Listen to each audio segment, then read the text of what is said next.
भी थे, फिर कॉलेज भी अपना पढ़ते थे, सब काम करते थे, रात को स्मशान चले जाते थे। ये सब इनके प्रक्रिया में था। पृष्ठभूमि बड़ा समय का थोड़ा अभाव है, क्योंकि हमारे यहाँ दीदी बरखा बैठे हैं और जहाँ तक पृष्ठभूमि है, पृष्ठभूमि में न जाने कितने कांटों की चुभन है साहब दीदी के शरीर से लेके मन में, इसे भूलना नहीं है। और इन्होंने जो चीज हमको आपको दिया, किसी ने इसकी व्याप्ति पर ध्यान नहीं दिया। पूर्व के किसी शिव शिष्य ने शिव गुरु की व्याप्ति पर ध्यान नहीं दिया।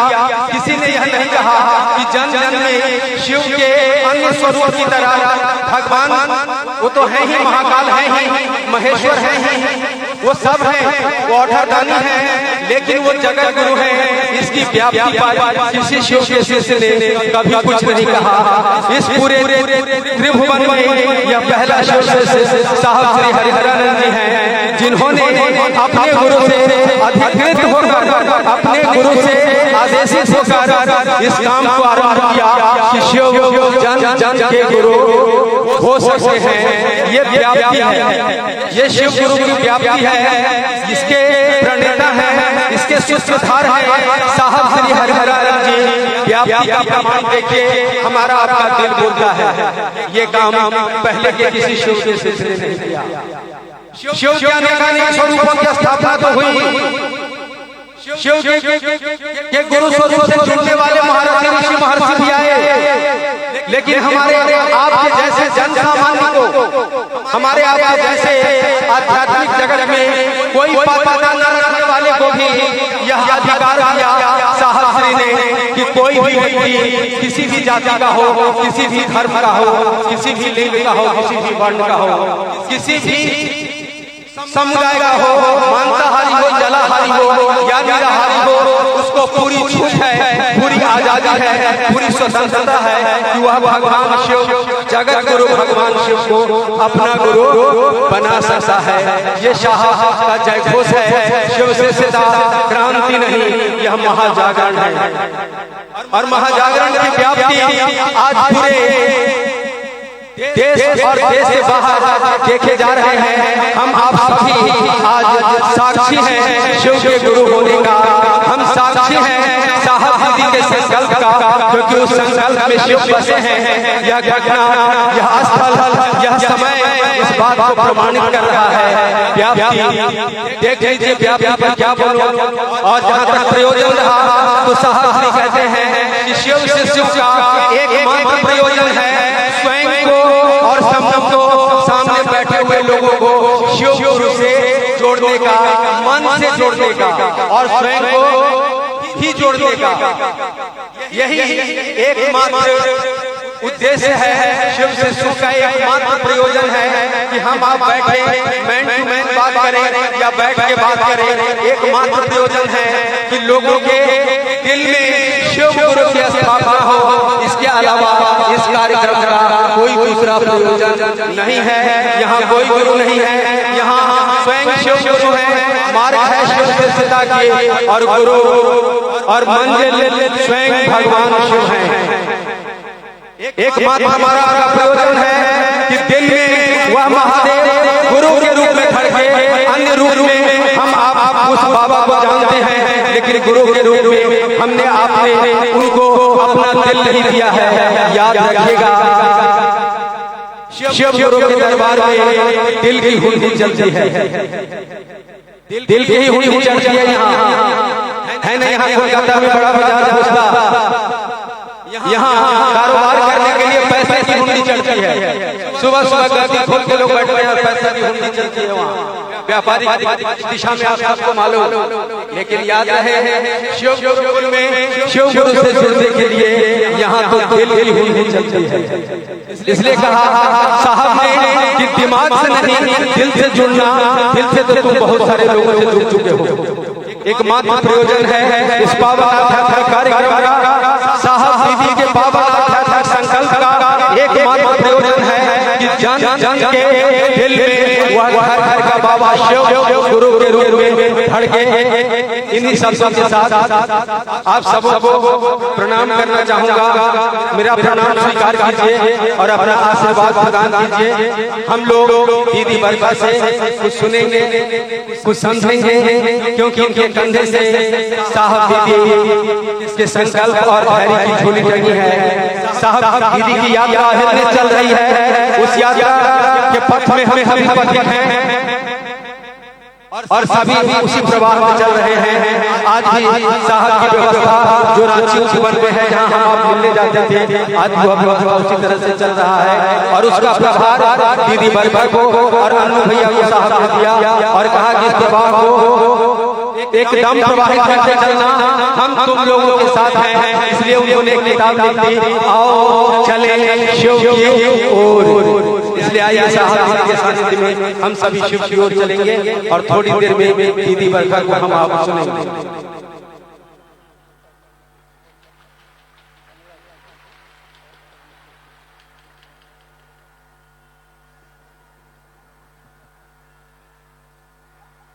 आइए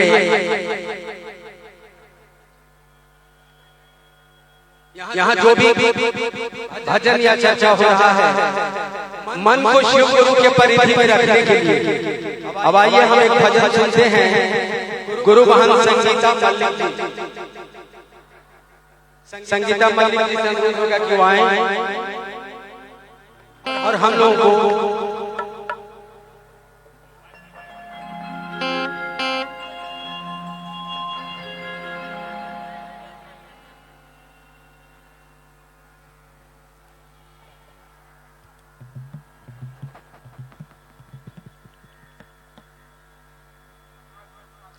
চলুন আমি গুরু সহিত সকলের চরণে প্রণাম জানাই, আমার প্রণাম স্বীকার করুন।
চলুন গুরু সহিত সকলের চরণে আমার প্রণাম স্বীকার করুন। একটা ভজনের আদেশ এসেছে।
সকলের চরণে প্রণাম জানাই, আমার প্রণাম স্বীকার করুন।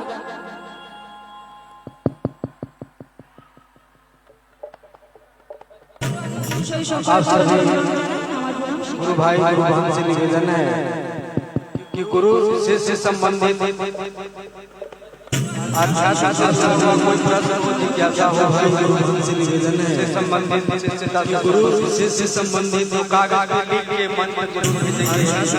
हम लोग अनुरोध करेंगे कि जिज्ञासाओं से संबंधित गुरु से संबंधित कागज पे लिख के मन में जरूर भेजेंगे।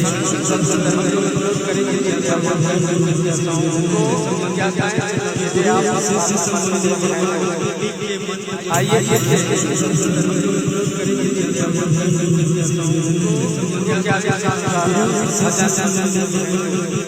प्रस्तुत करने जा रहा हूँ अपने साहब चर्चा करने जा रहा हूँ अपने साहब चर्चा करने जा रहा हूँ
एक झलक दिखाइए, पुकारिए स्वभाव से चिदानंद लीजिए, पुकारिए स्वभाव से चिदानंद लीजिए। ज्ञान के निधि अगम,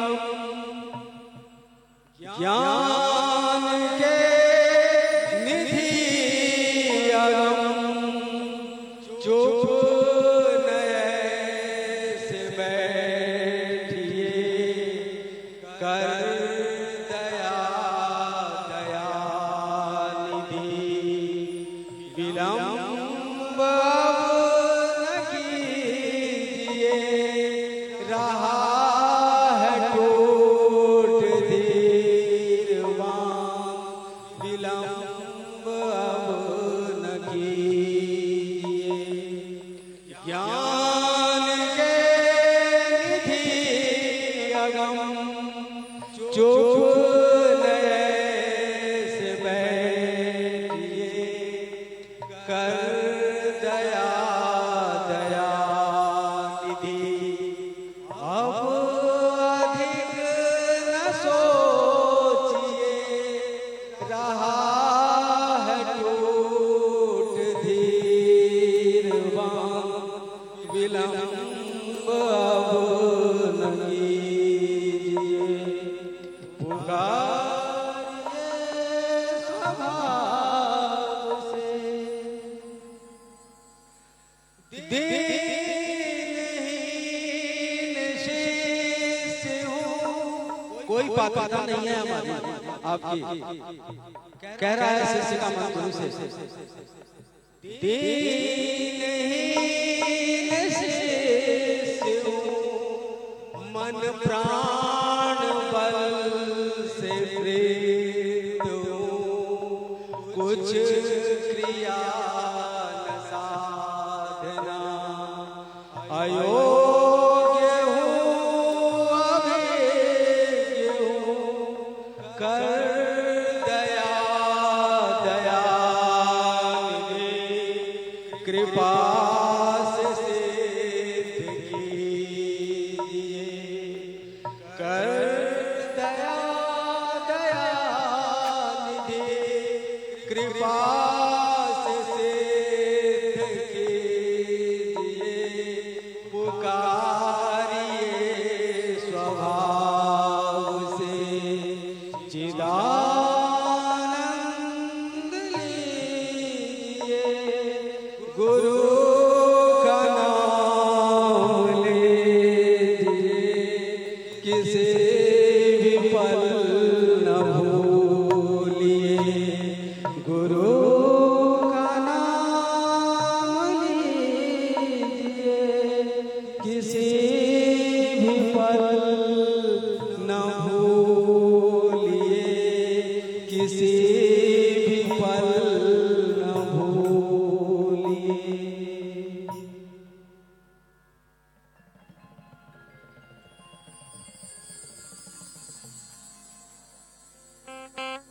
हम सभी यहाँ जितने लोग उपस्थित हैं, साहब दीदी के सानिध्य में बैठे हैं, हम सभी मिलकर अब हम सभी मिलकर दीदी बरबा जी से अनुरोध करेंगे, निवेदन होगा। सौभाग्य मेरा है कि मैं दीदी बरबा जी के कंधे से धैर्य की झोली और साहब दीदी के संकल्प की झोली बनी है, जिसमें साहब दीदी के संदेश ही संदेश भरे हैं, जो उनके कंधे से चली झोली है। सौभाग्य मिला है मुझको अपने शिव गुरु के सानिध्य में आयोजित इस कार्यक्रम में इस मंच पर आहूत करने का। मैं निवेदन करूंगा उनसे, दीदी बरबा जी से, कि वो हम लोगों के बीच आए और अपने कंधे से टंगे धैर्य की जो झोली है उससे निकाल के हम सबों को पूछते हैं ताकि हम सबों का कल्याण हो सके। दीदी बरखा हमारे आपके बीच शीघ्र ही उपस्थित तो हैं ही, वो यहाँ तक आ जाएंगे, मंच तक आ जाएंगे और इनसे हम सुनेंगे आओ चले शिव की ओर, आओ चले शिव की ओर और शिव गुरु परक जिज्ञासाएं एवं समाधान भी करेंगे।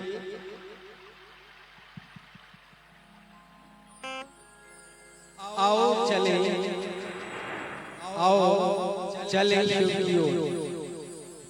ये साहब का जय जय जागरण है। इसे हार्दिक अभिनंदन को लेकर दीदी बरखा जी हमारे आपके बीच हैं। आओ चलिए शिव की ओर।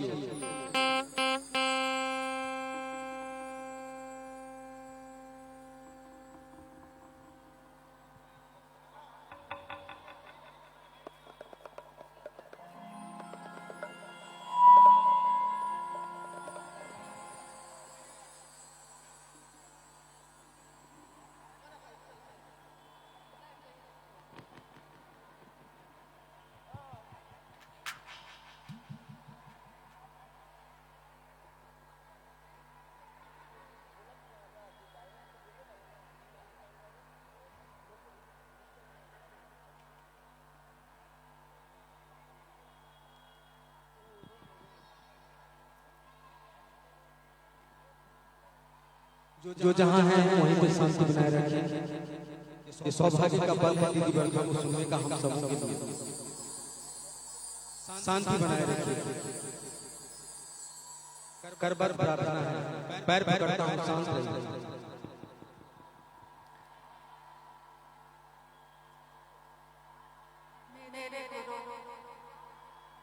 महेश्वर शिव को मेरा प्रणाम। इस काल के प्रथम शिव के शिष्य और हम सबों के परम आदर हमारे वरेण्य साहब श्री दयानंद के चरणों में मेरा प्रणाम। शिव शिष्यता का विस्तार करने वाली हमारी दीदी नीलम आनंद जी शक्ति स्वरूपा, उनको मेरा प्रणाम है। और इस मैदान में कोलकाता में उपस्थित आप सभी गुरु भाई और गुरु बहन के चरणों में मेरा प्रणाम।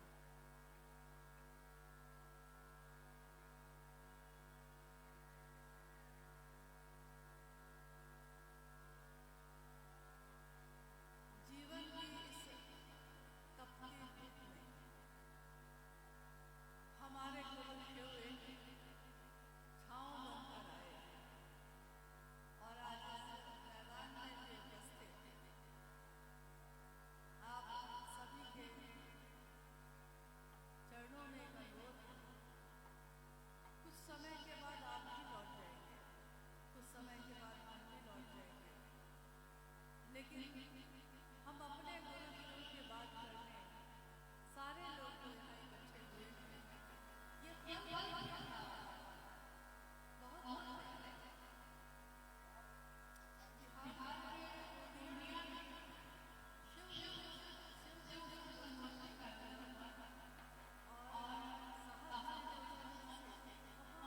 लोगों से कहा कि पास आइए कि हम नहीं आएंगे बार बार। वहाँ के सारे लोगों की आंखों में आंसू आ गए और उन्होंने कहा कि साहब आपने ऐसा क्यों कहा। तो उन्होंने कहा कि शायद आप लोगों के पास बहुत समय होगा, लेकिन इस जीवन का क्या, मेरे पास समय कम है। आज मैं उपलब्ध हूँ, मेरे पास आइए। और मैं हमेशा यहाँ आता नहीं रहूँगा। यहाँ क्या, इस धरती पे ही हमेशा मिलता नहीं रहूँगा। आज इस आयोजन का उद्देश्य भी शिव के शिष्य जो इस धरती पे आए और जिनको धरती के लोगों ने प्यार से, आदर से, अदब से कहा हमारे वरिष्ठ गुरु भ्राता, हमारे बड़े गुरु भाई आज भी बिहार के कुछ स्थानों पे पुराने समय के जो गुरु भाई गुरु बहन हैं वो आज भी साहब को संबोधन देते हैं बड़े गुरु भाई। इसमें न जाने कितनी अदब, कितनी इज्जत, कितनी श्रद्धा और सम्मान छुपाकर वो बोलते हैं। और ये रिश्ता जो उन्होंने बनाया है वो मात्र इसी के लिए है कि जिन शिव को उन्होंने अपना गुरु बनाया था वो शिव इस दुनिया के प्रत्येक दिलों में स्थापित हो जाएं, हर दिल में स्थापित हो, हर दिल में उस शिव की गूंज हो। आपने अभी सुना शिव शिष्यता की पृष्ठभूमि, व्याप्ति और प्रयोजन पे भाई सोमेंद्र जी आपको बता रहे थे।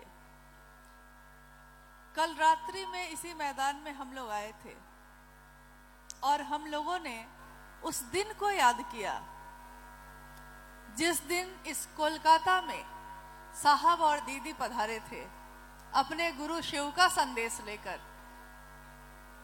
27 जनवरी 2001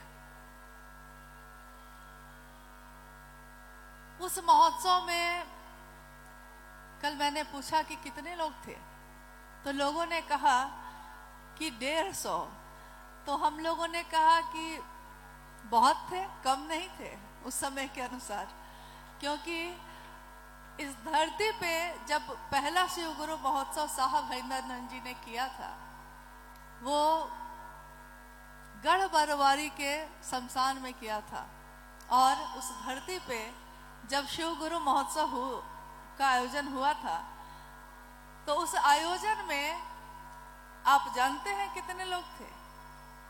पहले शिव गुरु महोत्सव में मात्र 13 लोग थे, मात्र। और उस जगह पर बैठकर साहब ने कहा था कि आज जो ये 13 शिव के शिष्य हैं, आने वाले समय में ये 13 करोड़ होंगे। लोगों ने विश्वास नहीं किया। लोगों ने कहा कि यहाँ तो एक शिव शिष्य नहीं हो रहा है, नहीं बन पा रहा है, कल को इतने लोग होंगे, ये विश्वास नहीं होता। लेकिन ये हम लोगों की अनुभूति है। हम ही नहीं, काफी लोग इस बात के साक्षी हैं कि साहब ने जो भी कहा वो हुआ जरूर, चाहे उस समय हुआ हो, चाहे कुछ समय के बाद हुआ हो। तो आज पूरे भारत भूखंड में शिव गुरु की शिष्यता व्यापक होती चली गई है, विस्तार पा रही है। और उसी कड़ी में आज ये शिव गुरु महोत्सव का आयोजन किया गया है कोलकाता में। हमारी दीदी नीलम आनंद जी शिवलीन हुई थी 17 जून 2005 में। और हमारे बड़े गुरु भाई, हमारे वरिष्ठ गुरु भ्राता, वो शिवलीन हुए 4 सितंबर 2022 को। अपने जीवन के अंतिम क्षण तक उन्होंने भी सिर्फ शिव की ही बात की, दीदी नीलम आनंद जी ने भी सिर्फ शिव की ही बात की। और उन्होंने ये प्रमाणित किया अपने मन से, अपने वचन से, अपने कर्म से कि जो शिव का शिष्य होता है वो इस धरती पे आता है जरूर, लेकिन इस धरती पे जो भी उसके पास है वो बिखेर कर, वो सबको देकर और चला जाता है।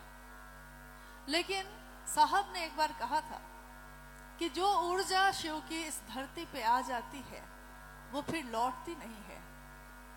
और शिव के शिष्य के रूप में उनके रूप में जो ऊर्जा इस धरती पे उतरी वो हमारी अनुभूति है, हमारा विश्वास है कि वो ऊर्जा, शरीर जरूर खत्म हुआ है लेकिन वो ऊर्जा कहीं नहीं गई। वो लगातार हम लोगों को संबल दे रहे हैं, लगातार हम लोग को इस रास्ते पे चला रहे हैं। और उनका जो संकल्प है कि शिव ही हमारी गति है, शिव ही हमारे गुरु हैं, शिव ही हमारे सब कुछ हैं। ये लगातार लोगों के दिल में गहराता चला जा रहा है। आज ही नहीं, आने वाले कई मनवंतरों तक ये विधा चलती रहेगी। जब भी इस धरती पे शिव के गुरु स्वरूप की बात आएगी, शिव के शिष्य हरिंद्रानंद साहब और दीदी नीलम आनंद जी की आवाज उसके साथ गूंजती रहेगी। जब दीदी नीलम आनंद जी शरीर में थी, उनसे किसी ने कहा कि आप साहब को कहिए ना कोई घर बनाएंगे, तो उन्होंने कहा था कि शिव शिष्यों का दिल ही मेरा घर है, मुझे किसी और घर की जरूरत नहीं। साहब से एक बार लोगों ने यही कहा, तो साहब ने कहा कि अच्छा बताओ, एक घर बनाकर मैं क्या करूंगा? क्या जितने भी शिव शिष्य के रूप में हैं इस धरती पे, उनका घर मेरा घर नहीं है? क्या वहां मुझे रहने को नहीं मिलेगा या वहां भोजन नहीं मिलेगा? तो जब संसार में इतने घर पहले से हैं, तो एक नया बनाकर और क्या करना है? देखिए कितनी बड़ी बात उन्होंने कही। बात तो हम भी करते हैं, आप भी करते हैं, लेकिन हम लोग समझते कितना है। उन्होंने शिव से जुड़ने के लिए रास्ता बनाया, एक ऐसा रास्ता जिसका नाम उन्होंने दिया राजमार्ग, शिव का राजमार्ग। जैसे आप यहाँ की पतली पतली सड़कों से निकलकर जब मुख्य मार्ग पे आते हैं, तो आप देखते होंगे कि आपकी गाड़ियां लगातार चलने लगती हैं, ट्रैफिक जाम नहीं होता, कहीं कोई अवरोध नहीं है, कहीं कोई बाधा नहीं है। साहब ने यही बताया कि आप अपने जीवन के पगडंडियों से निकलकर उस मुख्य मार्ग पे आइए, उस मुख्य धारा पे आइए, शिव की तरफ जो धारा जाती है, शिव की तरफ जो रास्ता जाता है। और ये सच है, अभी जो भाई कह रहे थे कि कारवां बनता चला गया, साहब अकेले ही चले थे।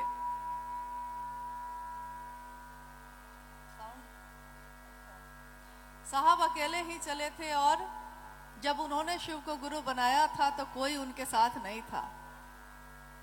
धीरे धीरे धीरे धीरे लोग आते चले गए, कारवां बनता चला गया।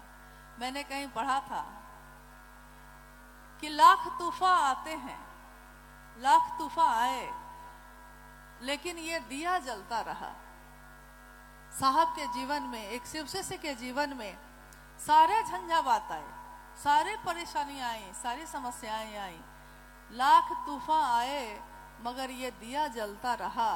नजर मंजिल पर थी, इसीलिए ये कारवां चलता रहा और आज भी चल रहा है। नजर अगर मंजिल पे हो, ये बहुत बड़ी बात होती है, क्योंकि यात्रा तो हम और आप रोज करते हैं, लेकिन अगर यात्रा करने से पहले, शुरू करने से पहले अगर आपको पता हो कि जाना कहाँ है, मंजिल कहाँ है, तब आप रास्ते को ढूंढ लेते हैं, रास्ता तय कर लेते हैं, और उस रास्ते पे आपको असंख्य लोग मिलते हैं। न जाने कितने लोग मिलते हैं, न जाने कितनी जगहें, कितने स्थान, कितनी फुलवारियां मिलती हैं, लेकिन आपका मन उसमें फंसता नहीं है, क्योंकि आपके मन में मंजिल स्पष्ट है। मंजिल है भगवान शिव स्वयं, वो शिव खुद ही मंजिल है। गुरु के रूप में वो हमारा परिमार्जन करते हैं और धीरे धीरे अपने संपूर्ण शिव के रूप में मिलाने का काम करते हैं। तो जब मंजिल पता हो, रास्ता भी पता हो। एक दिन उपवन में हम लोग बैठ के बात कर रहे थे, तो मुझे याद आया कि देखिए, साहब ने कहा कि मंजिल है भगवान शिव स्वयं, रास्ता भी उन्होंने बनाया, क्योंकि आज तक के इतिहास में, हजारों वर्ष के इतिहास में, आज तक इस धरती पे अध्यात्म में शिव तक जाने का कोई रास्ता किसी ने नहीं बनाया था, जिसपे ऐसा रास्ता जिसपे सारे लोग एक साथ चल सकते हों। जाने का तो था, लेकिन कुछ विशेष लोगों के लिए था कि भाई जो शिव के शिष्य हैं, जो शिव के भक्त हैं, वो खुद गए, लेकिन धरती का एक एक आदमी जा सकता है, ऐसा कोई रास्ता आज तक बना ही नहीं।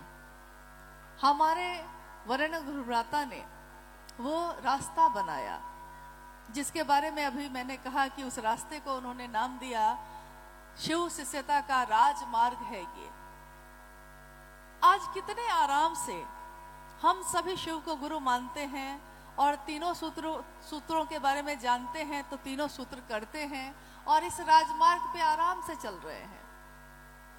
क्या आपने कभी सोचा है कि जहां कोई रास्ता बना हुआ नहीं था, उस रास्ते को बनाने में, एक पतली सी सड़क बनाने में, जो लोग उस सड़क को बनाने का काम करते हैं उनका शरीर लहूलुहान हो जाता है। पत्थरों से, मिट्टी से, तारकोल से जगह जगह चोट खाता है। लेकिन जब सड़क बन जाती है, सारे लोग उस पे चलने लगते हैं, तब कोई रुक कर उसको सोचता नहीं है कि जिसने ये सड़क बनाई होगी कितने कष्ट से बनाया होगा। आज शिव शिष्यता के राजमार्ग पे हम सब चल रहे हैं, लेकिन जिस दिन ये राजमार्ग क्या एक पतली सी सड़क भी नहीं थी अध्यात्म में, तब साहब और दीदी ने मिलकर इस रास्ते को बनाने में अपने मन, प्राण, अपने लहू, अपने दिल की धड़कन, हर चीज को शामिल किया। आज रास्ता बन गया, सबके लिए बन गया और इस रास्ते पे सारे लोग चल रहे हैं। लेकिन क्या हम लोग को यही याद है कि इस रास्ते पे चलने के लिए, इस रास्ते को बनाने के लिए उन्होंने इस धरती पे कितने कष्ट सहे, अपनों से, परायों से, सबसे। लेकिन साहब ने अपनी अनुभूति को अपनी किताब आओ चलें शिव की ओर में लिखा है कि जब जब मेरे जीवन में पीड़ा आई, मेरे गुरु शिव ने सदैव, यानी कि हमेशा उस पे मरहम लगाने का काम किया, दवा लगाने का काम किया। घाव तो मिले संसार से, लेकिन शिव की दया ने उस पे मरहम लगाया, और ऐसा मरहम लगाया जिसके लिए उन्होंने लिखा कि शायद सबके साथ ऐसा होता है, उनके साथ जो शिव के शिष्य हैं, उनके साथ भी जो शिव के प्रिय हैं, या शिव जिनका प्रिय है, उनके साथ जिनके प्रिय शिव हैं, उनके साथ जो शिव के प्रिय हैं। तो उन्होंने जब ये लिखा था तो हम लोगों ने उनसे पूछा कि ये पंक्ति स्पष्ट नहीं हुई कि आप कह रहे हैं कि उनके साथ ऐसा होता है जिनके प्रिय शिव हैं या जो शिव के प्रिय हैं।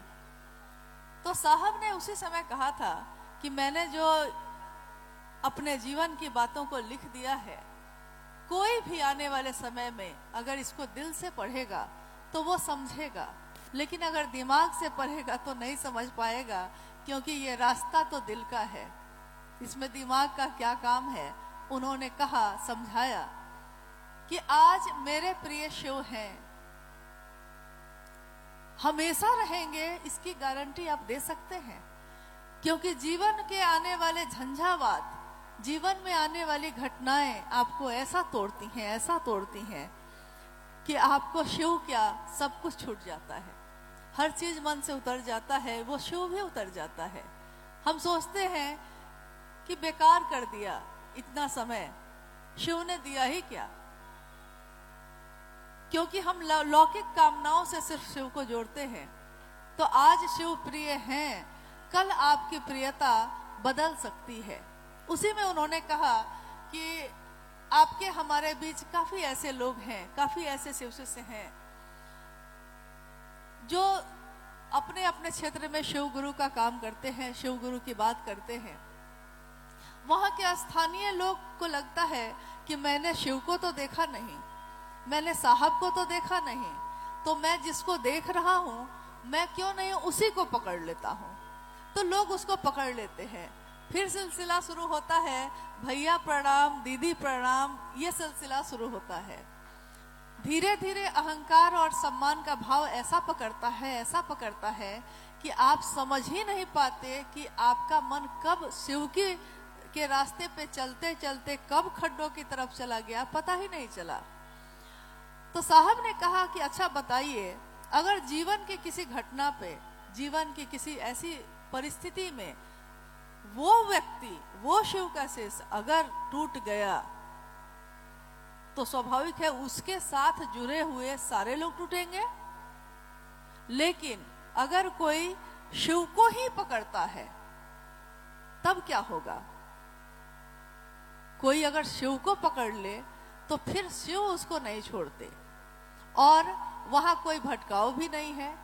शिव को सम्मान आपका चाहिए भी नहीं, ना सम्मान की मांग है वहां, ना अपमान का भय है, तो हम उसको दे भी क्या सकेंगे। तो उन्होंने कहा कि आज शिव आपके प्रिय है, कल ये प्रियता बदल सकती है, लेकिन अगर आपने ऐसा महादेव महादेव किया है धरती पे, आपने इतना शिव का नाम ले लिया है कि वो शिव ही खोजने लगा कि ये कौन है जो मेरी इतनी बात करता है, उस दिन आप शिव के प्रिय हो जाते हैं। और शिव के प्रिय जब आप हो जाएंगे तो ये प्रियता कभी नहीं बदलती।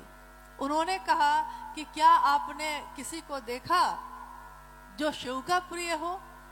तो हम लोगों ने कहा कि अभी तक तो बस आप ही को देखा है जो शिव का प्रिय है, जिसने हमेशा इस धरती के लोगों को शिव की तरफ से देखा, महादेव की तरफ से देखा। समान दृष्टि, शिव की दृष्टि समान होती है। शिव के दरबार में सब एक जैसा स्थान पाते हैं। शिव के लिए सब प्रिय होते हैं, चाहे वो राक्षस हो, चाहे वो देवता हो, चाहे वो इंसान हो, चाहे वो पशु हो। तो उस शिव को अपना गुरु बनाने का आह्वान उन्होंने किया, और इस रास्ते पे चलते हुए उन्होंने कहा कि आओ चलते हैं शिव की ओर। जो आपका स्लोगन है, हमारा स्लोगन है कि आओ चले शिव की ओर। उन्होंने एक संगोष्ठी में, रांची में, ये बात उस समय कही जब उन्होंने लोगों से पूछा कि मैं अब जा रहा हूं। वो रुक गए मंच पे और उन्होंने कहा कि क्या आप लोगों को कुछ कहना है? लोग चुप रहे, किसी ने कुछ कहा नहीं। साहब ने कहा कि आपको कुछ नहीं कहना है, लेकिन मुझको कहना है। और उन्होंने सिर्फ यही पंक्ति कही, आओ चले शिव की ओर। बाद में जब हम लोगों ने पूछा कि आपने ये पंक्ति कही उस समय, तो उन्होंने कहा कि ये कोई उपदेश नहीं है, ये मेरे दिल की आवाज है, कहीं सुदूर वन प्रांतरों से आती हुई एक ऐसी आवाज जो आपको बुलाती है उस शिव की तरफ। और उन्होंने एक जगह कहा भी है, लिखा भी है कि शिव को मान लीजिए कि एक ऐसा चुंबक है जिसमें हम सब लोहे के टुकड़े के मानिंद है, और शिव के उस बलात् आकर्षण में, बहुत बड़े आकर्षण में हम सब खींचे चले जा रहे हैं शिव की तरफ। रास्ते में बाधाएं आती हैं, लेकिन उस चुंबक का आकर्षण इतना ज्यादा है, इतना ज्यादा है कि वो हम सबको खींच लेता है अपनी तरफ। और जब उसकी तरफ आप खींचते हैं तो रास्ते में चाहे लाख बाधाएं आए, चाहे लाख समस्याएं आए, आपका मन उस शिव की तरफ ही चलता है, कहीं और भटकता नहीं है। आइए हम लोग कुछ जिज्ञासाओं पे बात करते हैं, अगर आई हैं तो। आप जानते हैं ये गुरु का मंच है। एक निवेदन और है मेरा, चूंकि साहब के शरीर से जाने के बाद शिव गुरु महोत्सव में, उसके बाद आज पहली बार मैं आ सकी हूं। मेरा एक निवेदन है, और ये आज के लिए नहीं है, हमेशा के लिए है। हम शिव शिष्यों को हमेशा याद रखना होगा कि हमारे गुरु कौन है? शिव है। ये रास्ता किसने दिखाया है? साहब हरिंद्रानंद जी ने। ये शिव के शिष्यता, ये संपत्ति हम लोगों को किसने बांटी? आप लोग बोलिए, किसने बांटी? ये 3 सूत्र चलने का जो साधन, जो सहायक क्रिया दिया, वो किसने दिया? तो इस गुरु के मंच से सिर्फ महादेव को और साहब दीदी को ही प्रणाम होना चाहिए। हम लोग चाहे कोई भी आए, कोई भी, लेकिन मेरा निवेदन है कि इस मंच से और किसी को, सबको सामूहिक रूप से प्रणाम कीजिए, अलग से मत करिए। क्योंकि विशेष यहाँ बस एक ही है, वो साहब और वो दीदी जिन्होंने शिव का दर्शन कराया। साहब कहते थे कि दर्शन मेरा यहाँ करता कौन है, क्योंकि मैं तो चाहता हूँ कि मेरा दर्शन कोई करता, लेकिन लोग तो मुझको देखकर चले जाते हैं। एक बार उन्होंने कहा लोगों से कि क्यों आए हैं आप लोग, पैसा भी लग गया, समय भी लग गया, इतना में तो आप इतने पैसे और इतने समय में आप कहीं महादेव का काम कर लेते। तो लोग कहते थे कि जी आपका दर्शन करने आए हैं। उन्होंने कहा कि मेरा दर्शन करता कौन है, क्योंकि मैं जो दर्शन देना चाहता हूँ, जो शिव की सत्यता का दर्शन कराना चाहता हूँ, उसको करने में कहाँ किसी को इंटरेस्ट है। लोग मुझको देखते हैं और चले जाते हैं प्रणाम करके। उन्होंने कहा, हंस के कहा कि क्या मैं हेमा मालिनी हूँ कि मुझको देखकर चले जाते हैं लोग।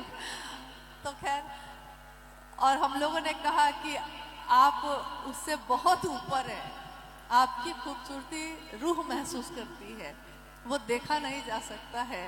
वो कहते नहीं हैं कि एक एहसास है ये, रूह से महसूस करो, प्यार को प्यार ही रहने दो, कोई नाम ना दो। उनके प्रति हमारा सम्मान, उनके प्रति हमारी कृतज्ञता, ये एक ऐसा एहसास है, एक ऐसा प्रेम है जिसको हम नाम नहीं दे पाते, क्योंकि उनसे बड़ा मित्र कोई नहीं मिला, उनसे बड़ा मार्गदर्शक कोई नहीं मिला, उनके जैसा दिलवाला कोई नहीं मिला। तो शिव की शिष्यता में जो रास्ता उन्होंने दिखाया है, हम सब अहर्निश उस तरफ चले। आइए जिज्ञासाओं पे कुछ बात करने की कोशिश करते हैं। आप जानते हैं इस मंच पे से कोई उपदेश नहीं देता, कोई यहाँ विद्वान नहीं है, और हम लोगों ने शायद किसी ने भी शास्त्रों का अध्ययन नहीं किया होगा, लेकिन कहते हैं कि शिव ज्ञान देते हैं, गुरु ज्ञान देते हैं, तो शास्त्र आरेखित होते हैं, शास्त्र लिखे जाते हैं। शिव का ज्ञान मिलने पे कोई उसको लिखता है, तो शास्त्र तो किसी को ज्ञान मिला होगा तो उसने लिखा होगा, और शिव का ज्ञान जो हमारे वरेण्य गुरु भ्राता को मिला, उस शिव को ज्ञान को उन्होंने आरेखित तो किया, लेकिन किताब और पन्नों पे नहीं किया, उन्होंने हमारे दिल पे लिख दिया है वो कि शिव मेरे अपने हैं। और ये आरेख किसी भी तूफान, किसी भी मौसम से बदलता नहीं है। आइए हम लोग बात करते हैं। हाँ, स्थानीय गुरु भाई बहनों की जिज्ञासाएं हैं। जिज्ञासा है कि साहब श्री रे शिष्यानुभूति में लिखा है कि शिव गुरु चर्चा केवल वार्तालाप नहीं है, यह एक परिणाम पर अंतहीन और अविरल आत्मानुभूति है। कैसे?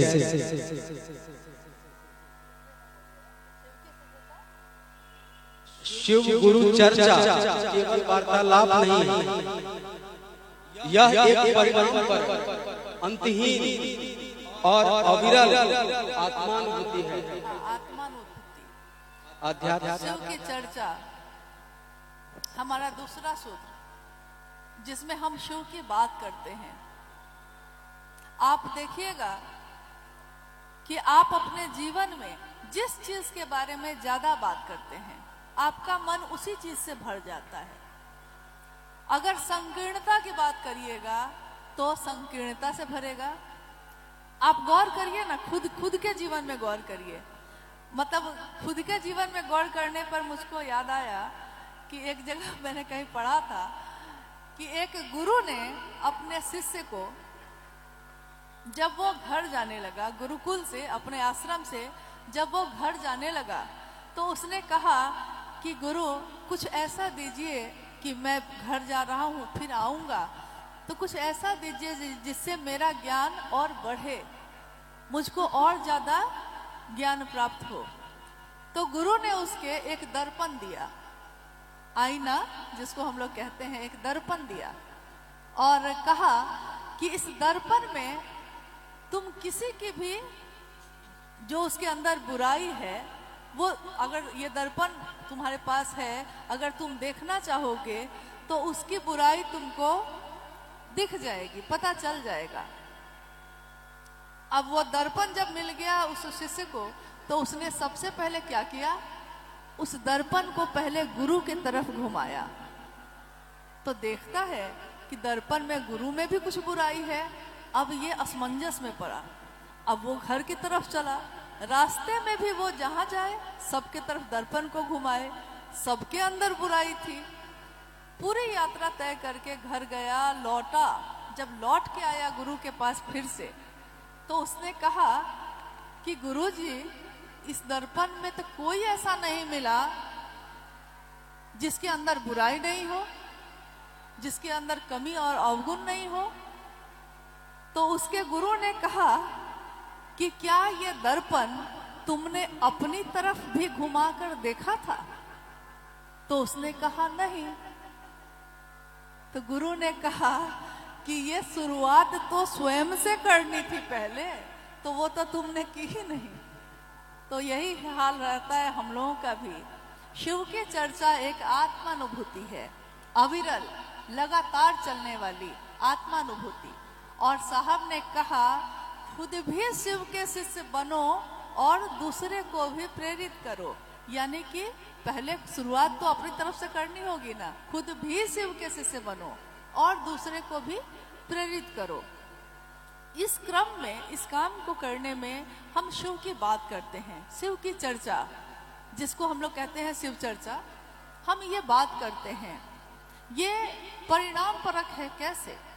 क्योंकि जब हम शिव की बात करते हैं तो हमारा मन धीरे धीरे शिव की परिधि में आता है। क्योंकि शिव की परिधि में, शिव के घेरे में रहे बिना शिव की बात न तो आप कर सकिएगा, न तो कोई वो बात सुन सकेगा। सुनने वाले को भी शिव की परिधि में अपने मन को रखना होगा, तभी उसके मन में प्रवेश कर सकेगा। आज हम लोग इतने लोग हैं यहाँ और सब कोई हम लोग बात कर रहे हैं। आप बताइए, कोई ज्यादातर लोग तो शांति से बैठे हैं, कुछ लोग हलचल में हैं। तो जो हलचल में हैं, यहाँ से मैं लाख कुछ भी अच्छी बात कहूँ, कितनी भी बड़ी बात कह दूँ, लेकिन मन अगर हलचल में है आपका, तो आपके मन में वो बात प्रवेश करेगी ही नहीं। क्योंकि मन तो महादेव के घेरे में हुआ ही नहीं, तो ये नहीं हो सकेगा। तो शिव की चर्चा जब हम करते हैं तब भी, कोई सुनता है तब भी, यानी कि ये एक ऐसी विधा है जिसके बारे में शिष्यानुभूति कहती है। साहब की लिखी हुई पहली किताब छोटी सी, जो 1990 में उन्होंने लिखी थी। शिष्यानुभूति ये कहती है कि शिव की चर्चा स्वयं को और समूह को, स्वयं यानी मैं खुद जो शिव की बात कर रहा है, समूह यानी वो जो शिव की बात सुन रहे हैं, दोनों को शिव भाव से आप्लावित करती है, शिव भाव से भर देती है। और अगर ये नहीं हुआ तो शिव की चर्चा करने का कोई तात्पर्य नहीं, कोई परिणाम नहीं। तो ये एक ऐसी आत्मानुभूति है, जितना आप उस शिव की बात करते जाएंगे, आपका मन उस शिव से भरता जाएगा। संकीर्ण की बात करने वाले का मन संकीर्णता से भरता है।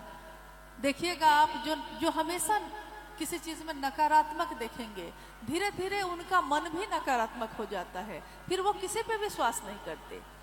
विराट की बात करने वाले का मन विराट होता है। बड़े दिल वाले की बात सुनिएगा तो वो कभी संकीर्ण नहीं बात करेगा, वो पूरे समाज की बात करेगा। तो विराट की बात करने वाले का मन विराट होता है, और शिव की बात करने वाले का मन उसका शिव जैसा होता है, शिव होता है। तो हम जितने शिव की बात करेंगे, ये बात हमको स्वयं से शुरू करनी होगी। हम दूसरों से तो कहते हैं कि वो इसकी बात करता है, उसकी बात करता है, लेकिन क्या हमने कभी अपनी तरफ देखा है? साहब ने लिखा है इसमें कि याद कीजिए, आओ चले शिव की ओर में उन्होंने लिखा है कि याद कीजिए उस दिन को, उस पल को याद करते हैं। हम लोग जितने लोग यहाँ बैठे हैं, आइए हम सब उस पल को, उस समय को याद करते हैं जब हम लोगों ने शिव को अपना गुरु माना था। साहब लिखते हैं, कितना निश्चल था आपका मन, कितने अच्छे मन से आपने शिव को गुरु बनाया था। आपने सोचा था कि खुद भी शिव के शिष्य बनेंगे और दूसरों को भी बनाएंगे। आह, कितनी अच्छी बात है ये। लेकिन कुछ वर्ष क्या बीते, मोहब्बत प्यार तिजारत में बदल गई, व्यापार में बदल गया। मेरा क्षेत्र तेरा क्षेत्र, मेरा एरिया तेरा एरिया, मेरे लोग तुम्हारे लोग, पता नहीं क्या क्या में बट गया। शुरुआत हुई थी प्यार से, मोहब्बत का रास्ता था ये, मोहब्बत का रास्ता है, और तिजारत कब आ गई पता ही नहीं चला। तो आप हमेशा याद करिए उस समय को कि जब हम लोगों ने शिव को अपना माना था। तो इस रास्ते को हम भूल न जाएं। याद कीजिए उनके बोले हुए उस बात को। उन्होंने कहा कि एक वो लोग थे, ये मेरी वाणी नहीं है, ये उस साहब की वाणी है जिन्होंने हमारे मन प्राण में उस शिव को उतारा है। उन्होंने कहा है, कहते हैं ना, शब्द की मार से गुरु जगा देते हैं, शब्दन मार जगाए दियो रे, गुरु पैया लागू नाम लिखाए दियो रे। शब्द की मार से वो गुरु जगा देता है। उन्होंने कहा कि एक वो लोग थे, हाँ वो लोग थे, एक वो लोग थे, हाँ वो लोग थे, जिंदगी छोड़ दी बंदगी के लिए। साहब ने कहा कि एक वो लोग थे जिन्होंने जिंदगी छोड़ दी बंदगी के लिए। इस बंगाल की धरती पे भी बहुत साधक और साधु आए। आप उनके जीवन को उठाकर देखिए। उनके जीवन में वो सब कुछ लौकिक चीजें प्राप्त कर सकते थे, लेकिन उन्होंने अपनी बंदगी के लिए, अपने आराध्य के लिए वो सारी चीजें छोड़ दी, छूट गई उनसे, क्योंकि वो उनका आराध्य इतना भारी था उनके ऊपर कि वो सारी चीजें स्वतः छूट गई।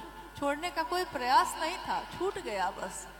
उसी पे उन्होंने कहा कि जिंदगी छोड़ दी बंदगी के लिए, एक तू भी तो है, एक तू भी तो है, हाय अफसोस है, बंदगी छोड़ दी जिंदगी के लिए। साहब ने कहा कि चले थे बंदगी करने, चले थे समर्पण के लिए, चले थे मोहब्बत के लिए, और आपने इसमें ये क्या कर दिया। तो हमेशा याद रखिए कि अगर मंजिल स्पष्ट हो तो रास्ते भी स्पष्ट होते हैं। शिव की चर्चा एक ऐसी आत्मानुभूति है जो मन को, आत्मा को छूती है, रूह को छूती है, जो परमात्मा का अंश है उस आत्मा को छूती है, क्योंकि ये अंश एक दिन उसी में मिल जाना है।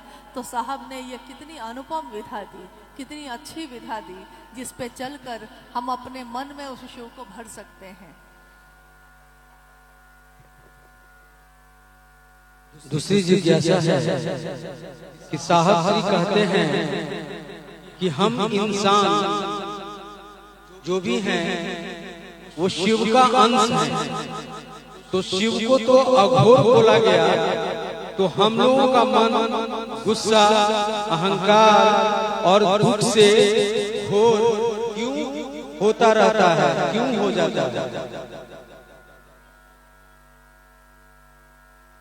जिज्ञासा आपने सुनी ली कि शिव तो अघोर हैं और हम लोग उनके शिष्य हैं, तो हम लोग का मन क्यों अघोर हो जाता है? मतलब शांत क्यों नहीं होता? हर बात में गुस्सा और घोर क्यों होता रहता है? नहीं, हम लोग कहते हैं कि मन घोर हो गया, चलो यहाँ से। जैसे ही गए हैं चर्चा में, अच्छा से सम्मान नहीं मिला, जो प्रॉपर होना चाहिए था वो नहीं मिला, या वैसी बात नहीं हुई, या किसी के घर गए तो हम कहते हैं कि मन घोर हो गया, यहाँ चलो यहाँ से, तो हम चल देते हैं। या मेरे मन के विपरीत कोई बात हो जाए तो भी हमारा मन घोर हो जाता है, और हम कहते हैं कि मन क्रोधित हो गया, अशांत हो गया, घोर हो गया। जिज्ञासा ये है कि जब वो शिव अघोर है तो हम घोर क्यों होते हैं? देखिए, सारे रूपों में मामला एक ही है कि जितना उस शिव के नजदीक होंगे उतना उस शिव का सारा गुण, सारे स्वरूप आपके मन में भी उतरेंगे। और नजदीक आपका मन होता है, शरीर तो होता नहीं है। तो मन से जैसे जैसे उस शिव के नजदीक होंगे हम लोग, हमारा मन शांत नहीं होता क्या? लेकिन आप देखते होंगे कि किसी से जिससे आप बहुत प्रेम करते हैं, अगर उस पर क्रोध आता है तो आप चीखने लगते हैं, चिल्लाने लगते हैं। तो कोई तीसरा कहता है कि अरे वो तो एकदम आपके सामने खड़ा है, उस इतना जोर से क्यों बोल रहे हैं। नहीं होता है कि गुस्सा आएगा आपको तो आप खूब जोर जोर से बोलने लगते हैं, और सामने खड़ा है जिस पे आप बोल रहे हैं। ऐसा भी नहीं है कि बहुत दूर है कि आपको चिल्लाना पड़ रहा है, ऐसा नहीं है। जानते हैं इसका कारण क्या होता है? मन की दूरी। क्रोध आता है तो क्या होता है? मन उसके तरफ से विरक्त होता है, मन तेजी से हटता है। शरीर से साथ में खड़े हैं, लेकिन मन की दूरी होती है तो हम लोग उस पर चीखने चिल्लाने लगते हैं। मन की दूरी, उस शिव से जितना नजदीक होंगे हम लोग, मन से जितना नजदीक होंगे, हमारा मन शांत होगा। और क्या हो नहीं रहा है आपका, या क्या हुआ नहीं है क्या? क्योंकि पहले तो छोटी छोटी बातों पे भी हम लोग घर में बैठ के रोने लगते थे और बेचैन हो जाते थे, सोचते थे कि पता नहीं क्या होगा। लेकिन आज जीवन में बड़ी बड़ी घटनाएं हो जाती हैं और मन ये सोचता है कि ये भी गुजर जाएगा, चाहे सुख हो चाहे दुख हो। पैसा है तो ठीक, नहीं है तो थोड़ा चिंतित होते हैं, लेकिन बेचैन नहीं होते हैं, परेशान नहीं होते हैं। लगता है कि कुछ महादेव कुछ तो कर ही देंगे। और जब निर्भर होते हैं तो निर्भय होते हैं। जब उस शिव पे निर्भर होते हैं तो वो 1000 रास्ते खोलता है। कहते हैं कि आप एक कदम चलते हैं उस शिव की तरफ, वो 100 कदम चलता है आपकी तरफ। लेकिन आप एक कदम तो चलिए, तो स्वाभाविक है उस मन से नजदीकी होगी तो मन आपका भी अघोर होगा।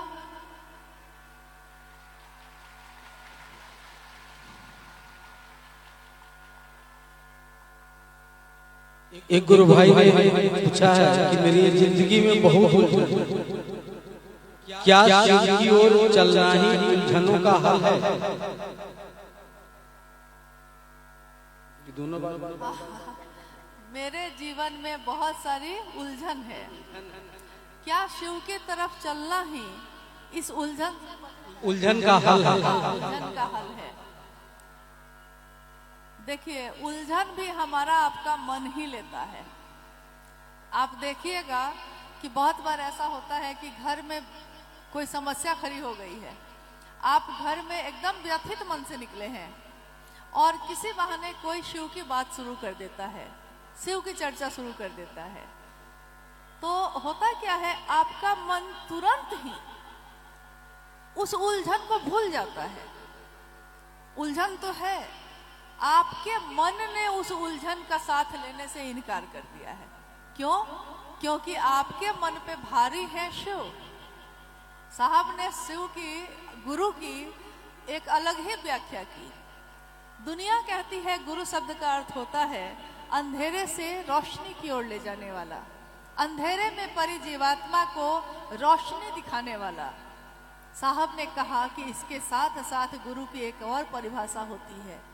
गुरु का एक अर्थ उन्होंने बताया, गुरु का अर्थ होता है भारी। आपके मन पे भारी क्या है? जिस रिश्ता से, जिस संबंध से आपका मन ज्यादा भारी रहता है, आपके सामने और दूसरे रिश्ते हल्के हो जाते हैं। अगर पत्नी के प्रति बहुत ज्यादा प्रेम है तो माँ बाप कहने लगते हैं कि गुलाम हो गया। अगर माँ बाप के प्रति ज्यादा हो गया तो पत्नी कहती है ईद नहीं, एक नया नहीं होगा, हो सकता है हम ही कुछ देर से देख पाए होंगे, ममाज बॉय लोग कहते हैं, ये मम्मी का बेटा है, नहीं कहते हैं। यानी कि जिसका प्रभाव आपके मन पे ज्यादा भारी है, आपका मन उसकी तरफ खींचता चला जाता है और दूसरे रिश्ते हल्के होते चले जाते हैं। हम लोगों ने अपने जीवन में देखा, साहब के साथ रह के देखा। साहब के जीवन को देखिए तो जरा, उनका परिवार बहुत बड़ा है, लौकिक में बहुत सारे संबंधी, बहुत सारे लोग हैं, लेकिन कितने भी लोग आते थे और जाते थे, आते हैं और जाते रहे। लेकिन शिवके से जो रहते थे तो साहब लगातार उन्हीं लोगों से बात करते रह जाते थे।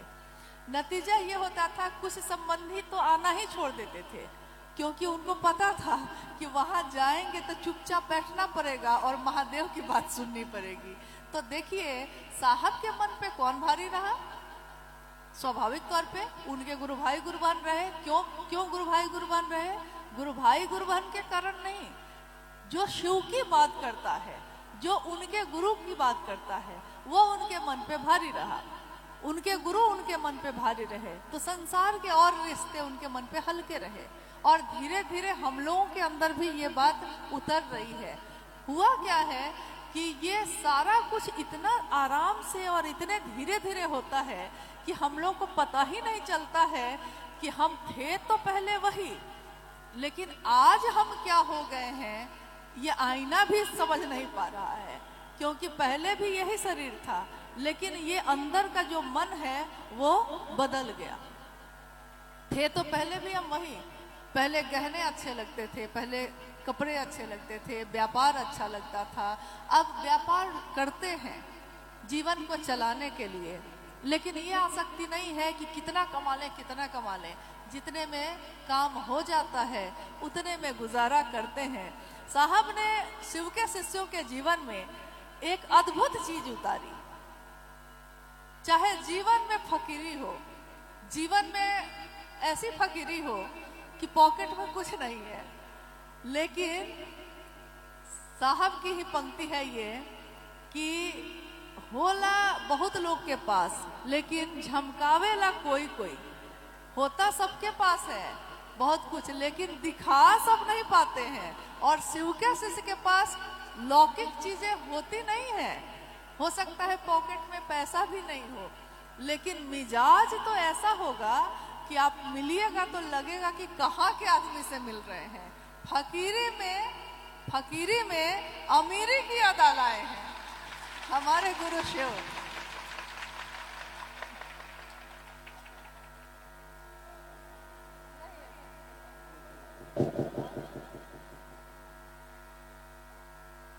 साहब श्री ने कहा है कि मार्ग शिव शिष्यता का है और मंजिल भगवान शिव स्वयं। कृपया इस पंक्ति को समझाया जाए। इस पे हालांकि अभी हम लोगों ने बात की थी। मार्ग शिव शिष्यता का है और भगवान शिव मंजिल है स्वयं। मंजिल है भगवान शिव स्वयं। साहब ये भी लिख सकते थे कि मंजिल है भगवान शिव, लेकिन उन्होंने एक शब्द जोड़ा इसमें, स्वयं। एक शब्द जोड़ा, मंजिल है भगवान शिव स्वयं। तो हम लोगों ने उनसे पूछा कि आप ये भी लिख सकते थे, लेकिन आपने ये स्वयं क्यों लिखा? तो उन्होंने कहा कि मैंने अपने जीवन में जो पाया है वही तो मैं आपको दूंगा।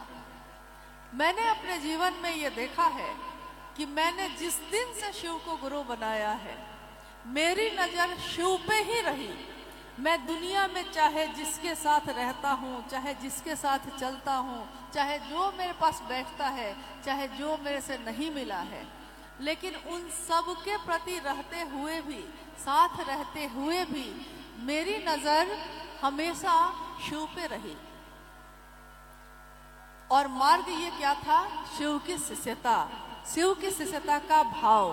तो इस मार्ग पे चलने के लिए भाव चाहिए, विचार।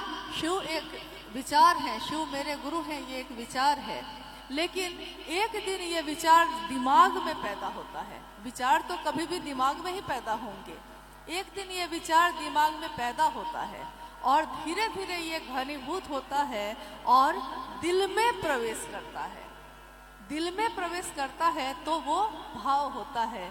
शिव की शिष्यता एक भाव है और भाव के बिना तो इस रास्ते पे आप चल ही नहीं पाइएगा। भाव इस रास्ते पे चलने का ईंधन है। जो आप गाड़ी चलाने के लिए तेल भरवाते हैं, तो समझिए कुछ ऐसा ही मामला है यहाँ भी। तो हमेशा याद रखिए कि हम किसी के साथ चलते हों, किसी के साथ रहते हों, लेकिन हमारी नज़र मंजिल पे रहनी चाहिए। जब से चला हूँ मेरी मंजिल पे नज़र है, मेरे आँखों ने, मेरी आँखों ने, साहब का कहना था, मेरी आँखों ने मील का पत्थर नहीं देखा। जो सीधे उस तरफ देखता है उसको फिर रास्ते का कुछ भी दिखाई नहीं देता। मिलते सब हैं, चलते सबके साथ हैं, लेकिन नज़र सिर्फ शिव पे रहती है कि हमारी यात्रा वहाँ समाप्त होनी है, वहाँ पहुँचनी है। साहब श्री कहते हैं कि शिव की शिष्यता क्रांति नहीं, यह एक जागरण है व्यक्ति के मानसिक एवं आध्यात्मिक तल का। कृपया इस पंक्ति को समझाया जाए। शिव की शिष्यता क्रांति नहीं, क्रांति का अर्थ पहले आप समझ लीजिए। क्रांति का अर्थ होता है जैसे एक जो चीज है उसको पूरी तरह बदल के दूसरी चीज वहां ले आइएगा। एक सत्ता है, एक शासन है, उसको पूरा उतार दिए गद्दी से और दूसरे शासन को ले आए, तो ये हुआ क्रांति। लेकिन शिव की शिष्यता ये नहीं है। शिव की शिष्यता एक जागरण है, आध्यात्मिक तल पे, मानसिक तल पे। कैसे? बंगाल की ये धरती, जानते हैं पूरे विश्व में बंगाल की धरती को किस रूप में जाना जाता है? रहते आप हैं लेकिन आप पता नहीं जानते हैं या नहीं। क्या आप लोग जानते हैं बंगाल को क्या कहा जाता है? शक्ति का क्षेत्र कहा जाता है। शक्ति की पूजा होती है, यहाँ माँ दुर्गा की पूजा होती है।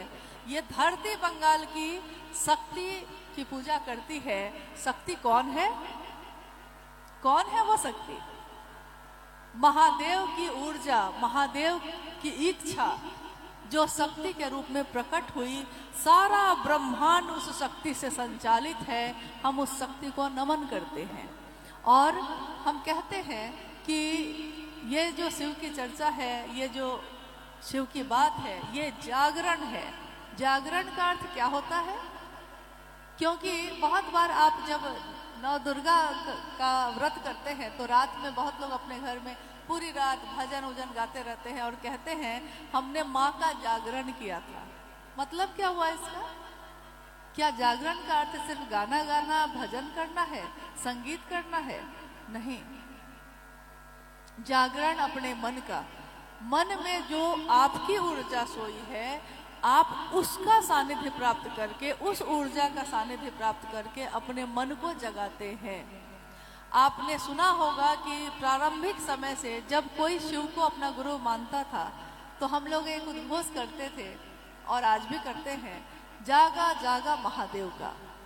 क्या वो शिव सोया था? नहीं, वो शिव नहीं सोया था कभी भी।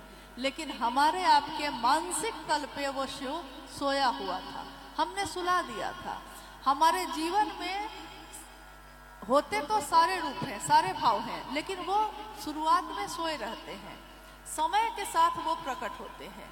जैसे आपने देखा होगा कि किसी बच्ची की जब शादी होती है, जब वो बड़ी हो जाती है, शादी होती है, शादी अभी तय होती है कि अमुक आदमी से उसका विवाह होगा और उसी समय से उसके अंदर पत्नी का भाव प्रकट हो जाता है। पत्नी का भाव उस दिन पैदा नहीं हुआ था उसके अंदर, वो जन्म के साथ ही था। लेकिन जैसे ही सामने में वो रिश्ता आता है तो सामने उसके अंदर का वो भाव प्रकट हो जाता है। बाद में वो माँ बनती है, तो जब पुत्र या पुत्री सामने आता है तब क्या होता है? तब उसके अंदर से माँ का भाव प्रकट हो जाता है। माँ का भाव तो जन्म से था। एक शिष्य का भाव भी उसके अंदर जन्म से है। शिव का प्रेमी होने का भाव भी जन्म से ही है, स्वाभाविक है। जिसके हम अंश हैं, ये कैसे संभव है कि उसका प्रेम हमारे अंदर जन्मजात नहीं होगा? लेकिन जब गुरु का रूप सामने आता है तो उसके अंदर का वो शिष्य का भाव प्रकट हो जाता है। होता बस इतना ही है, गुरु तो है ही, लेकिन हमारा भाव तब प्रकट होता है जब वो सामने आते हैं। तो जब हम शिव को गुरु रूप में मानते हैं तो हमारा मानसिक तल भी जागृत होता है।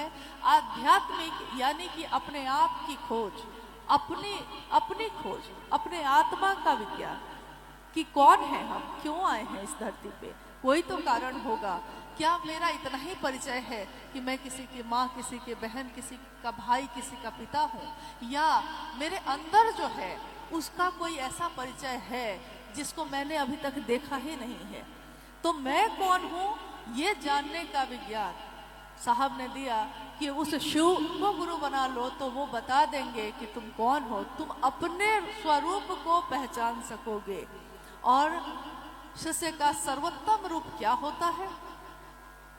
शिष्य अनुभूति ये कहती है कि शिव जो गुरु है वो सर्वोत्तम रूप को सामने लाते हैं। सर्वोत्तम रूप क्या होता है? किसी व्यक्ति का सर्वोत्तम रूप होता है आपका शिव हो जाना, क्योंकि शिव से बड़ी पहचान कोई है ही नहीं। हम अपनी पहचान जब किसी को देते हैं तो हम कहते हैं मैं डॉक्टर हूँ। ये कहते समय मेरे अंदर कितना अभिमान होता है। कोई कहता है मैं टीचर हूँ, कोई कहता है कि मैं दुकान चलाता हूँ, कोई कहता है मैं मजदूर हूँ। लेकिन कुछ भी कहते समय हमारे मन में क्या भाव होता है? जिस दिन साहब से शिव ने पूछा था, उस ईश्वर ने, उस गुरु ने पूछा था कि तुम क्या करते हो, तुम क्या करते हो? साहब कहते थे कि मैं उस दिन ये भी तो कह सकता था कि मैं डिप्टी कलेक्टर हूँ। साहब तो थे, वो ये भी तो कह सकते थे कि मैं 3 बच्चों का पिता हूँ, या मैं किसी का पति हूँ, या मैं किसी का बेटा हूँ, या मैं डिप्टी कलेक्टर हूँ। लेकिन उन्होंने कहा कि न जाने क्यों मेरे मुंह से ये निकला कि मैं शिव शिष्य बनाता हूँ। मैं क्या करता हूँ? मेरा सबसे बड़ा रूप तो यही था। उनका इस धरती पे सबसे बड़ा रूप, सर्वोत्तम स्वरूप, सबसे बड़ा रूप क्या था? ये कि वो शिव के शिष्य हैं। वो शिव शिष्य बनाते थे। शिव शिष्यों की खेती कौन कर सकता है? शिव शिष्य कौन बना सकता है? शिव के सिवा कोई और नहीं बना सकता। कहते हैं ना, ये महफिल, ये महोत्सव या साप्ताहिक चर्चाएं हो या सड़क पे खड़े हो के हम शिव की बात करते हो, चाहे इस दुनिया में हम कहीं भी शिव के गुरु स्वरूप की बात करते हो, ये महफिल हरिंद्रानंद साहब की है, दीदी नीलम आनंद जी की है। तो इस महफिल को कभी भूल से ये ना समझ जाए कोई कि हाँ इस पे मेरा अधिकार है, जीना ये आपका अधिकार नहीं, ये मेरा अधिकार नहीं। और ये ऐसी महफिल है जिसके लिए हमारे दिल से आवाज उठती है कि ये महफिल है। अच्छा, फिर रुक जाए। इसका 2 अर्थ होता है, एक तो कुछ अच्छा लगा, या दूसरा ये भी होता है, एक बार हम लोगों ने भी ये काम किया था। पटना में एक संगोष्ठी थी, बहुत दिन पहले की बात कह रहे हैं, 2003 की। तो एक व्यक्ति को मौका मिला तो वो इतना बोलने लगे, और साहब के साथ हम लोग बैठे हैं, सुन रहे हैं कि अब ये खत्म करेंगे तब दूसरे को मौका मिलेगा। तो लास्ट में हम लोगों ने क्या किया कि सबने मिलके खूब ताली बजानी शुरू की। तो हुआ क्या कि उनको, लेकिन हुआ उल्टा, वो और आवेशित हो गए, वो और ज्यादा बोलने लगे। ऐसा भी होता है। हाँ, ये महफिल है भैया हरिंद्र की। इस महफिल में जो भी आए पहले नजरों को अपनी झुकाए, अदब से, सम्मान से, श्रद्धा से, क्योंकि ये दुनिया, ये महफिल उन्हीं की देन है। ये बगिया, ये बगीचा, इस बगीचे में अलग अलग फूल हैं। कोई गुलाब का है, कोई गुलदाउदी है, कोई चमेली है, कोई गेंदा है तो सारे फूल अलग अलग, सबकी खुशबू अलग है। कोई सुगंध देता है, कोई दुर्गंध देता है, कोई कुछ भी नहीं देता, बस सुंदर लगता है। लेकिन ये दुनिया तो शिव की है, और दुनिया, ये दुनिया हरिंदर की दुनिया, एक हरिंदर और निहाल सारी दुनिया। ये सारी दुनिया निहाल हो गई उनको पाकर, उनका साथ पाकर। हम झुकते हैं अपने साहब के पास, हम झुकते हैं उस दीदी माँ के सामने, जिन्होंने अपने ममता से, अपने स्नेह से, अपने दुलार से शिव के शिष्यों को पोषण दिया, सुरक्षा दी, रास्ता दिखाया, एक छांव दिया। जो जीवन तप रहा था इस धूप में, वो ठंडा हुआ, शांत हुआ। एक और जिज्ञासा है, नारी को कंगन पहनना चाहिए या नहीं?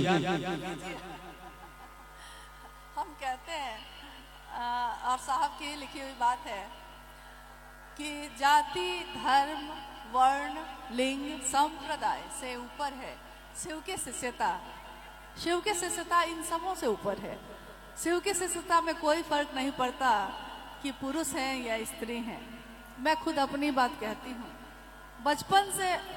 बचपन से ही मेरा स्वभाव रहा कि कोई भी पूजा पाठ घर में होता था तो जो पंडित जी आते थे वो कहते थे कि हाथ आगे बढ़ाइए बउआ, तो हाथ आगे बढ़ाने में हमेशा स्वभाव था दाहिना हाथ ही बढ़ाते थे।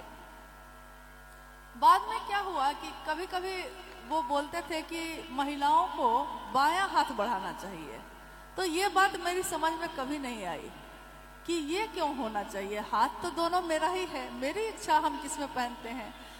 इतने समय के बाद जब शिव के शिष्य हुए और साहब का इतना सानिध्य प्राप्त किए, फिर एक दिन मेरे मन में, उस समय भी कंगन भी जब साहब बोले कि हाथ बढ़ाइए तो कंगन उन्होंने जब पहनाया था तो उस समय भी मैंने दाहिना हाथ बढ़ाया, लेकिन उन्होंने नहीं कहा कि हाँ क्यों दाहिने हाथ, उन्होंने दाहिने हाथ में बांध दिया। तो एक दिन मेरे मन में ये आया कि उनसे पूछूं कि कुछ जगह से गुरु भाई गुरु बहन जो आते हैं तो वो कहते हैं कि अमुक गुरु भाई ने कहा है कि गुरु बहनों को बाएं में बांधना चाहिए और गुरु भाइयों को दाहिने में बांधना चाहिए। तो मैंने साहब से ही ये पूछा कि क्या ऐसा सच में आपने कहा है? साहब ने कहा कि मैंने तो शिव को गुरु मानने के सिवा और कुछ कहा ही नहीं था, लेकिन सबको लगता है कि हमको भी कुछ कहना चाहिए, तो वो लोग खुद से कुछ कुछ कहते हैं, लेकिन कलाइयाँ तो आपकी हैं दोनों, आपकी इच्छा, आपकी मर्जी, आपका जिसमें मन हो आप पहनिए, नहीं पहनिए, उससे क्या फर्क पड़ता है। कंगन आपकी शिवशिष्टता नहीं है, ये शिवशिष्टता की एक सहायक चीज है, मदद मिलती है आपको, लेकिन आप कंगन पहनिए नहीं पहनिए, दाहिने में पहनिए बाएं में पहनिए। और क्यों नहीं पहनिए, जैसा जिज्ञासा तो ये है कि क्या पहनना चाहिए, तो क्यों नहीं पहनना चाहिए, होता नहीं है कि भाई कारण भी तो कुछ होना चाहिए। क्योंकि बहुत सारे लोग, अभी कुछ दिनों पूर्व एक व्यक्ति से भेंट हुई तो उन्होंने कहा कि आप लोग रुद्राक्ष का कंगन पहनते हैं तो क्या छूत अछूत मानते हैं? तो मैंने कहा कि औरों का तो नहीं पता है, लेकिन मैं खुद नहीं मानती। तो सामने वाले को बड़ा आश्चर्य हुआ, उसने कहा क्यों? तो मैंने कहा कि मेरे साहब ने कहा कि रुद्राक्ष जो है वो दूसरों को पवित्र करता है, खुद अपवित्र कभी नहीं होता। तो जो खुद कभी हमेशा पावन होता है, यह शिव से जुड़ा है। जो खुद दूसरों को पवित्र करता है उसको हम अपवित्र क्या कर सकेंगे? तो ये किस चीज़ से अपवित्र होगा? किसी भी चीज़ से नहीं। तो जब पहन लिया तो पहन लिया, अब उतारना क्या? कभी ऐसा सुना है कि किसी ने सिंदूर लगाना शुरू किया और छोड़ दिया, किसी ने कंगन पहना और छोड़ दिया? ये मोहब्बत है, तिजारत तो है नहीं, कभी पकड़ा कभी छोड़ा। इसलिए आराम से पहनिए और जिस कलाई में मन हो उसमें पहनिए।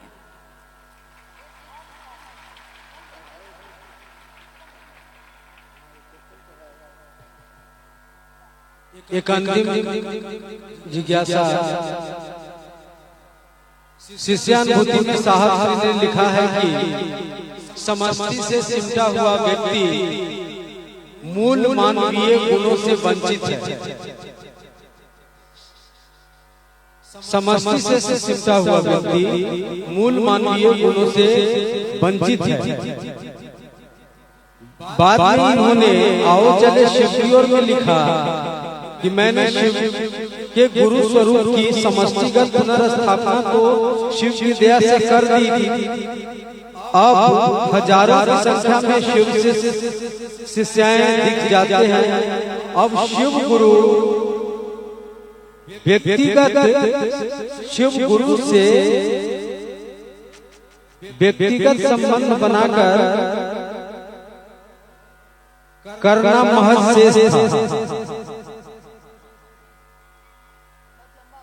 आगे पुनः साहब लिख रहे हैं कि व्यष्टि का नकाब हटाकर समष्टि की ओर चलना, कृपया इन वाक्यों को समझाने की कृपा की जाए। साथ ही समष्टि का व्यष्टि का नकाब से क्या व्यष्टि और समष्टि में मूल अंतर क्या है और व्यष्टि का नकाब का तात्पर्य।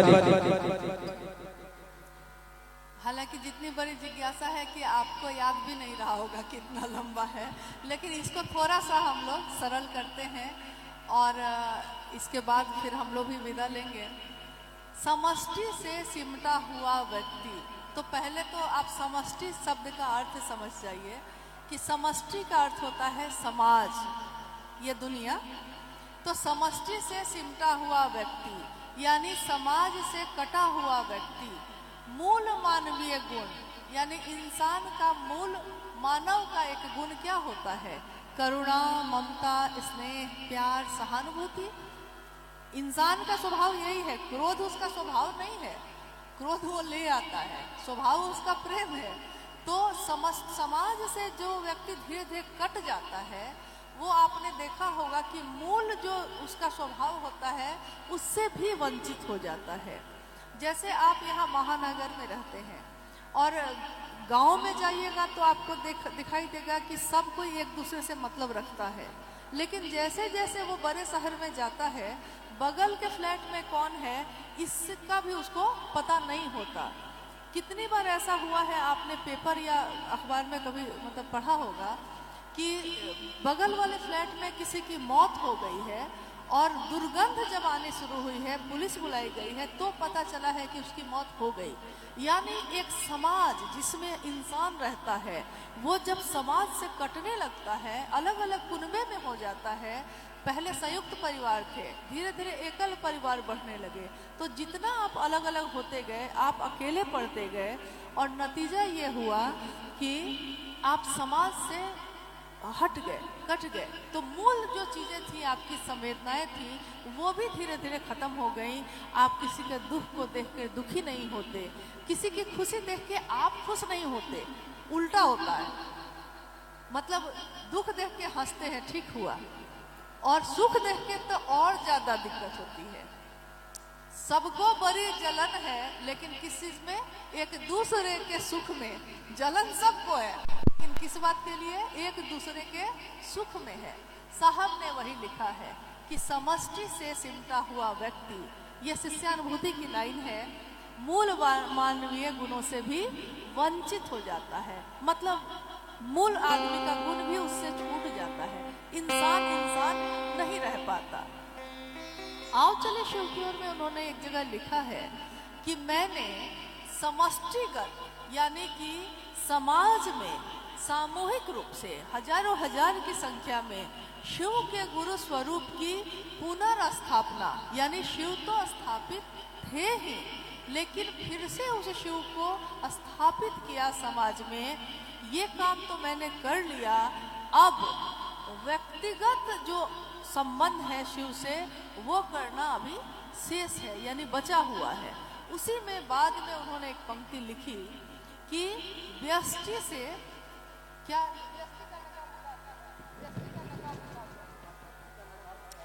व्यष्टि का नकाब हटाकर समष्टि की ओर चलना होगा।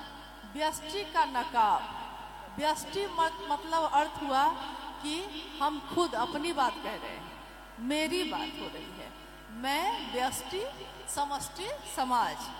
मतलब समझ गए ना आप कि भाई व्यष्टि मतलब कि हम अपनी बात कर रहे हैं। व्यष्टि का नकाब हटाकर शिव के शिष्यता आपको अपने गुरु के सामने अपनी कुरूपता, अपनी खूबसूरती दोनों के साथ खड़ा करती है। मतलब गुरु एक ऐसी जगह है जहां आप में खराब से खराब चीज है, तब भी आप उसी रूप में खड़े होते हैं, और अच्छी से अच्छी चीज है तब भी उसी रूप में खड़े होते हैं। एक व्यक्ति बिहार में, ये संदर्भ साहब ने सुनाया था हम लोगों को, एक व्यक्ति अपने कमरे में तमाम तरह के देवी देवताओं की तस्वीर रखते थे, और वो कहते थे, व्यापारी थे, तो होता क्या था कि वो रोज व्यापार में अपना लाभ मिले इसी को सोचते रहते थे। तो उस पूजा घर में जब वो बैठते थे तो वो शिव को कहते थे, महादेव को कहते थे। ये बात उन्होंने खुद ही बताई जब वो साहब के पास आए थे। तो मैं ऐसा करता हूँ, क्या मैं गलत करता हूँ? तो उस व्यक्ति ने कहा कि साहब, मैं व्यापार करने के लिए तमाम तरह के मतलब जो गलत काम होते हैं वो करता हूँ।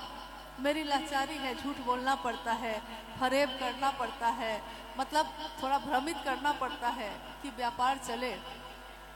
लेकिन मैं रोज पूजा घर में महादेव के पास बैठ के रोज कहता हूँ कि महादेव, आप तो जानते हैं मैं कितना बड़ा पापी हूँ। महादेव, आप तो जानते हैं मैं कितना अधम हूँ, कितना पतित हूँ। लेकिन तब भी हे महादेव, आप मुझ पे अपनी दया बनाए रखिएगा। साहब ने कहा कि मामला एकदम ठीक है, एक जगह पे आपको ईमानदारी से खड़ा होना है, अपने गुरु के सामने। गुरु के सामने कह दीजिए कि गुरु, आपने तो मतलब रास्ता दिखाया, गुरु परिमार्जित कर लेंगे, गुरु धीरे धीरे ले चलेंगे। व्यष्टि का नकाब यानी कि एक ऐसा नकाब, एक ऐसा आवरण हम लोगों ने अपने चेहरे पे चढ़ा लिया है कि हम साथ रहते हैं सालों साल, लेकिन एक व्यक्ति दूसरे व्यक्ति को आज तक पहचान नहीं पाया। कहता है नहीं, कहते हैं, हम ही लोग कहते हैं आपस में कि उस आदमी को मैं आज तक समझ नहीं पाया। नहीं कहते हैं हम लोग, जबकि सालों साल साथ में हैं। उसके मन में कुछ और है, उसके चेहरे पे कुछ और है, हम ही लोग कहते हैं। साहब ने कहा, उस मन में, अपने मन में, व्यष्टि के मन में शिव की शिष्यता का भाव भरिए और उस भाव को लेकर समाज में आइए। समष्टि की तरफ चलना होगा। शिव की शिष्यता अगर आप धारित करते हैं तो उसको लेकर समाज में, दुनिया में उतरिए। नहीं, अगर आप ऐसा नहीं कर पा रहे हैं तो इससे बेहतर है कि आप अपने घर में रह जाइए, क्योंकि तब तो दूसरा मामला हो जाएगा, गलत हो जाएगा। इसलिए ज़्यादा अच्छा है कि अगर आप किसी को कुछ दे सकते हैं तो उस चीज़ को लेकर दुनिया में उतरिए और अपने शिव को बांटिए, क्योंकि साहब ने भी यही किया। अगर साहब ने ऐसा नहीं किया होता तो आज हम कहाँ होते। अगर साहब ने नहीं कहा होता इस दुनिया में कि आपके गुरु भी शिव हो सकते हैं, तो क्या मेरे आपके गुरु शिव हो सकते थे? गुरु तो थे ही वो, लेकिन मेरे आपके नहीं थे, तो ये नहीं हो सकता था।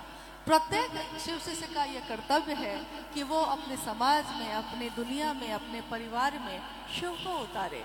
शिव ने कहा, साहब ने कहा कि आप दुनिया में महादेव को लाइएगा तो दुनिया बहुत सुंदर हो जाएगी, लेकिन अगर महादेव में दुनिया को ले जाइएगा तो ये बहुत गलत हो जाएगा। इस दुनिया में जो भी चीज़ हमारे पास है उसमें शिव को शामिल करिए, अपने गुरु को शामिल करिए, अपने मन में उतारिए, अपने जीवन में उतारिए, और ऐसा उतारिए कि दूसरे भी उससे लाभान्वित हो, सुगंधित हो। उन्होंने कहा कि शिव के बिना ये दुनिया कैसी होगी ये मैं नहीं जानता, क्योंकि शिव के बिना तो ये दुनिया उन्होंने सोची ही नहीं कभी।